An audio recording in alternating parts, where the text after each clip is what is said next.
Difficult Conversations is a communication and conflict resolution book written by Douglas Stone, Bruce Patton, and Sheila Heen. The book teaches readers how to handle hard conversations in relationships, workplaces, families, and everyday life without damaging trust or respect. The authors explain that difficult conversations are not just about words. They are usually driven by emotions, misunderstandings, assumptions, and fear. Most people either avoid difficult conversations completely or handle them poorly by blaming, defending, or attacking. The book provides a practical method for dealing with these situations calmly and effectively. The 3 conversations. The authors explain that every difficult conversation actually contains 3 hidden conversations happening at the same time. Most people think they are only arguing about facts or decisions, but underneath the surface there are deeper emotional and psychological issues influencing the discussion. Understanding these 3 layers helps people communicate more effectively and avoid unnecessary conflict. The what happened conversation. This is where both people argue about what happened, who is right and who is wrong. Each person believes their version of the story is correct. The book explains that difficult conversations improve when people stop trying to prove they are right and instead become curious about the other person's perspective. Different people can experience the same situation differently. The first hidden conversation in every conflict is the what happened conversation. This is the part where both people focus on the facts of the situation and try to explain what they believe happened. Each person usually thinks their version of the story is accurate, logical, and fair, while the other person's version seems wrong or unreasonable. Because of this, arguments often become battles over who is right, who is wrong, who caused the problem, and whose actions were justified. People naturally see situations through their own experiences, emotions, and assumptions. 2 individuals can witness the same event, but interpret it in completely different ways. For example, one person may think they were being honest and direct, while the other person may feel criticized or disrespected. In many difficult conversations, the conflict is not caused only by the event itself, but by the different meanings people attach to it. The book explains that one of the biggest mistakes people make during conflict is trying too hard to prove their own viewpoint. When people focus only on defending themselves, they stop listening carefully to the other person. This often leads to blame, defensiveness, frustration, and emotional tension. Instead of solving the issue, both sides become trapped in an endless argument about who is correct. The authors encourage readers to replace certainty with curiosity. Rather than assuming their own story is the complete truth, people should ask questions and try to understand how the other person experienced the situation. Curiosity helps lower defensiveness and creates a more open and respectful discussion. Questions such as, "How did you see this situation?" or "What made you feel that way?" can help uncover misunderstandings and hidden concerns. Another important lesson from the book is the difference between intentions and impact. People often assume they know why someone acted a certain way, but those assumptions are not always accurate. A person may hurt someone without intending to do so. For example, a manager may believe they are giving constructive feedback, while the employee feels personally attacked. Understanding this difference helps people avoid unfair judgments and communicate more effectively. The what happened conversation improves when both sides stop treating the discussion like a courtroom where one person must win and the other must lose. Instead, the goal becomes learning, understanding, and discovering. The feelings conversation. The second hidden conversation in every difficult discussion is the feelings conversation. Beneath arguments, disagreements, and misunderstandings, strong emotions are often quietly influencing both people. Feelings such as anger, fear, embarrassment, disappointment, frustration, guilt, sadness, jealousy, or anxiety can shape the tone and direction of a conversation even when they are not openly discussed. Many conflicts become more painful not because of the actual problem itself, but because of the emotions connected to it. The book explains that many people are uncomfortable expressing emotions during difficult conversations. Some believe that emotions make them appear weak, irrational, or overly sensitive. Others fear that expressing feelings may create even more conflict. Because of this, people often try to ignore, hide, or suppress their emotions.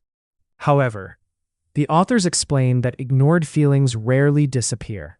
Instead, they usually grow stronger beneath the surface and eventually appear through anger, silence, sarcasm, defensiveness, or resentment.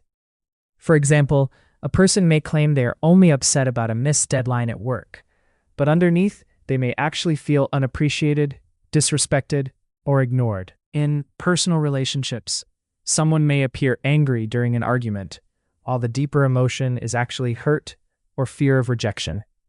When emotions remain hidden, misunderstandings increase because the real issue is never fully addressed. The authors encourage people to recognize and accept their emotions instead of pretending they do not exist. Understanding feelings helps people communicate more honestly and clearly. Rather than attacking or blaming others, individuals should learn to describe their emotions calmly and respectfully. Statements such as, "I felt disappointed when this happened," are usually more productive than accusations like, "You never care about me." This approach reduces defensiveness and opens the door for understanding. The book also explains that emotions are not obstacles to difficult conversations. They are important information.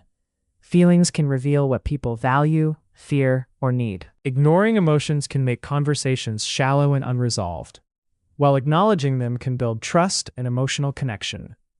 Another important lesson is that both people's emotions matter. In difficult conversations, people often focus only on defending their own feelings while ignoring the other person's emotional experience. Successful communication requires empathy, the ability to recognize and understand how another person may be feeling, even if you disagree with their perspective. The feelings conversation becomes healthier when people stop treating emotions as weaknesses and instead view them as a natural part of human communication. By expressing feelings honestly, listening with empathy, and responding respectfully, difficult conversations become less hostile and more constructive. This emotional honesty helps strengthen relationships and creates opportunities for deeper understanding and resolution. Strong emotions such as anger, fear, embarrassment, frustration, or disappointment are usually beneath the surface. Many people try to hide emotions, but ignored feelings often make conversations worse. The authors encourage people to recognize and express emotions honestly and respectfully, rather than pretending they do not exist. The identity conversation. The third hidden conversation in every difficult discussion is the identity conversation. Unlike the other two conversations, this one does not happen between two people openly. It happens inside our own minds. It is the internal dialogue we have with ourselves while a conflict is taking place. During difficult conversations, we often start questioning our self-worth, abilities, and values without even realizing it. We may silently ask ourselves questions such as, "Am I a good person? Did I do something wrong? Am I competent enough? Or do people respect me?" These questions reflect how deeply personal and emotional conflict can become.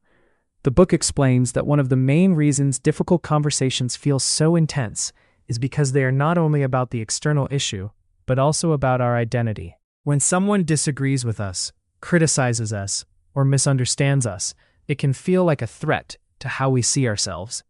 Even a small comment or disagreement can trigger feelings of shame, insecurity, or self-doubt.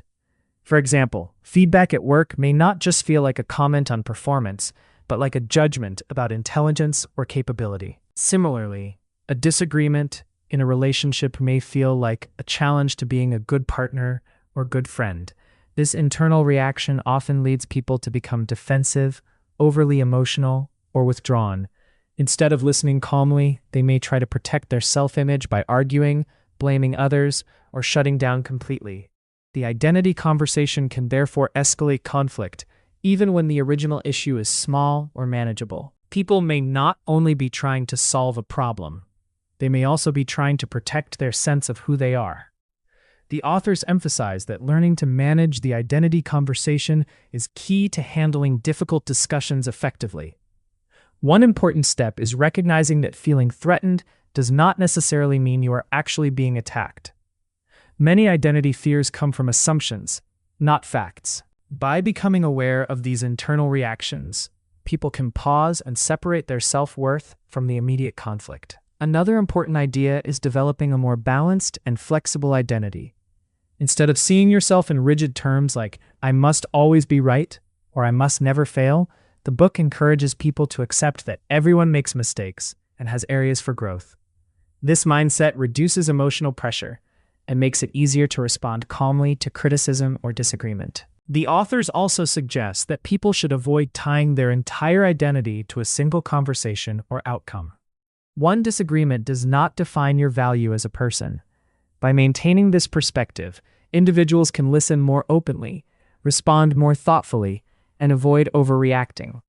Ultimately, the identity conversation shows that difficult conversations are not only about external problems, but also about internal self-perception. When people learn to stay emotionally balanced and separate their identity from the conflict, they become more confident, less defensive, and far more capable of handling disagreements in a healthy and constructive way. This conversation happens inside our minds. We ask ourselves questions like, am I a good person? Am I competent? Do people respect me? Difficult conversations can feel threatening because they affect how we see ourselves. Learning to stay balanced emotionally helps people respond more calmly. Key lessons from the book. Stop blaming. Blame keeps conversations stuck. Instead of focusing on who caused the problem, focus on understanding what contributed to the situation and how to solve it together. Listen to understand. Most people listen only to respond. The book teaches active listening, trying to genuinely understand the other person's feelings, intentions, and perspective.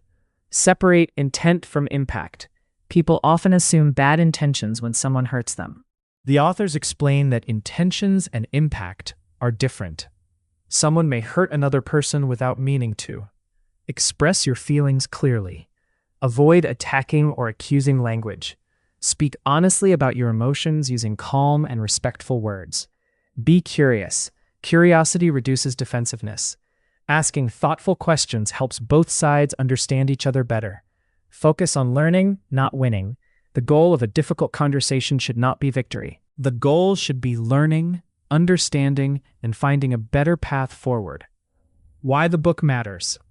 The book is useful because difficult conversations happen everywhere. At work, in friendships, in marriages and families, in business negotiations, in leadership roles. The strategies in the book help people communicate more confidently, reduce conflict, and build stronger relationships. Final message of the book. The central message of difficult conversations is that hard conversations cannot be avoided forever. However, they can be handled with honesty, empathy, emotional control, and curiosity. When people learn to communicate better, they create healthier relationships and solve problems more effectively.